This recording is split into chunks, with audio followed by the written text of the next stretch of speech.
محنت حضور علیہ الصلوۃ والسلام واپس اسی رستے سے تشریف لائے اور پھر بیت المقدس کے اندر حضور جب واپس آئے سدرۃ المنتہا پہ جبریل ساتھ ہو گئے، پھر اسی طرح آسمانوں پہ انبیاء سے ملاقاتیں کر کے الوداعی سلام، اور پھر حضور تشریف لائے بیت المقدس میں، اور پھر وہاں سے براق کے اوپر سوار ہوئے اور پھر واپس مکہ مکرمہ تشریف لے آئے۔ صبح ہوئی، حضور علیہ الصلوۃ والسلام نے معراج کی تفصیلات بتائیں، ہنگامہ برپا ہو گیا، ہنگامہ برپا ہو، یہ کیسے ہو سکتا ہے کوئی راتوں رات جائے اور جناب پھر بیت المقدس میں انبیاء کی امامت اور پھر عرش معلیٰ پہ اللہ سے ملاقات 9 مرتبہ، یہ کیسے ہو سکتا ہے؟ ابو جہل پارٹی کے ہاتھ بات لگ گئی، اور یہ جو شیطان پارٹی ہوتی ہے یہ ہر وقت ایکٹیو ہوتی ہے، ان کو ایکٹیو کرنا نہیں پڑتا، ایکٹیو تو شریفوں کو کرنا پڑتا ہے، نیکوں کو کرنا پڑتا ہے، تو وہ جناب پارٹی ایکٹیو، بس حضور نے جب معراج کی تفصیلات بتائیں ہنگامہ برپا کر دیا مکے میں، اور کیا کہنے لگے؟ بشر ہو کہ عرشاں تے جا کوئی نہیں سکتا، یہ ہو سکتا ہے؟ یہ ایسے کیسے ہو سکتا ہے؟ تو ہو ہی نہیں سکتا ہے، ادھر تماشا ادھر گلی میں، اس گلی میں، کبھی اس گلی میں، یہ کیسے ہو سکتا ہے؟ اور آگے سیدنا صدیق اکبر کے پاس، اللہ اکبر، یہی کام ہوتا ہے کہ جو مخلص آدمی ہوتا ہے اس کو توڑو کسی طرح، اس کو بزن کرو، اللہ اکبر، آگے ان کے پاس ہر بات کی تصدیق کر رہے ہو، اب یہاں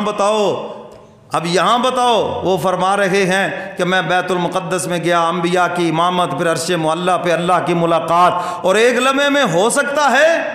سیدنا صدیق اکبر فرماتے ہیں کہتا کون ہے؟ انہوں نے کہا حضور کہہ رہے ہیں، انہوں نے کہا اگر حضور فرما رہے ہیں تو سن لو، پھر بالکل وہ سچ فرما رہے ہیں، کہتے ہیں ہم تو یہ کہہ رہے ہیں بشر ہو کہ عرشاں تے جا کوئی نہیں سکتا، سیدنا صدیق اکبر فرماتے ہیں جے جاوے محمد ہٹا کوئی نہیں سکتا صلی اللہ علیہ وسلم، اگر حضور جائیں تو پھر یہ سچ ہے اور وہ جا سکتے ہیں، کیونکہ حق تعالیٰ نے معراج کا قصہ سبحان سے شروع کیا، بتا دیا کہ وہ ہر کمزوری سے پاک ہے، بتا دیا کہ جانے والا مصطفیٰ ہے اور لے جانے والا خدا ہے۔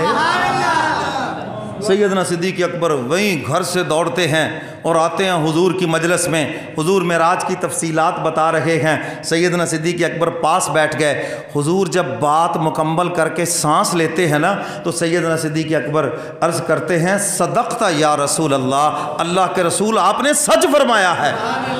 صحابہ فرماتے ہمیں حیرانگی ہونے لگی اور ہمیں یہ احساس ہونے لگا شاید معراج کے سفر میں سیدنا صدیق اکبر حضور کے ساتھ تھے،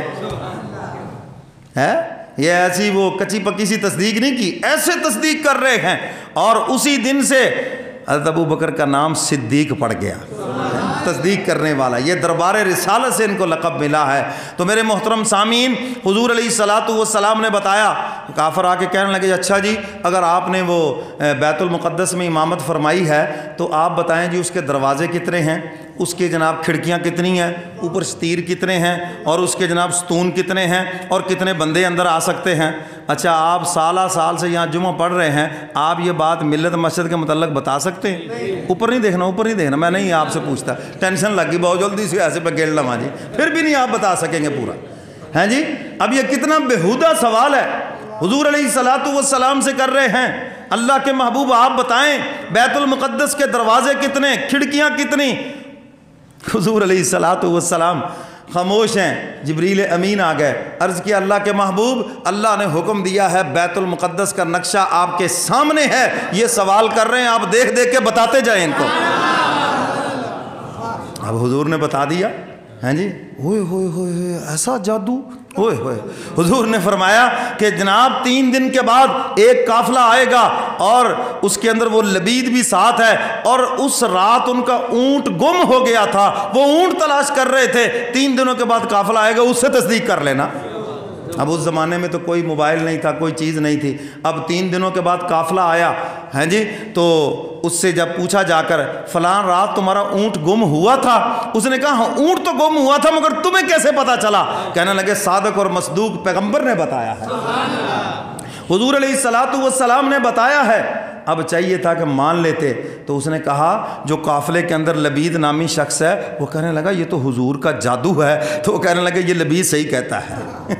تو میرے محترم سامعین، معراج ایک معجزہ نہیں، اس کے اندر ہزاروں معجزات ہیں. اللہ تعالیٰ نے اپنے محبوب کو سب سے اعلیٰ عرفہ مقام عطا فرما کر یہ مہر لگا دی ہے کہ ختم نبوت کا صحرا میں نے اپنے محبوب کے سر پہ سجا دیا.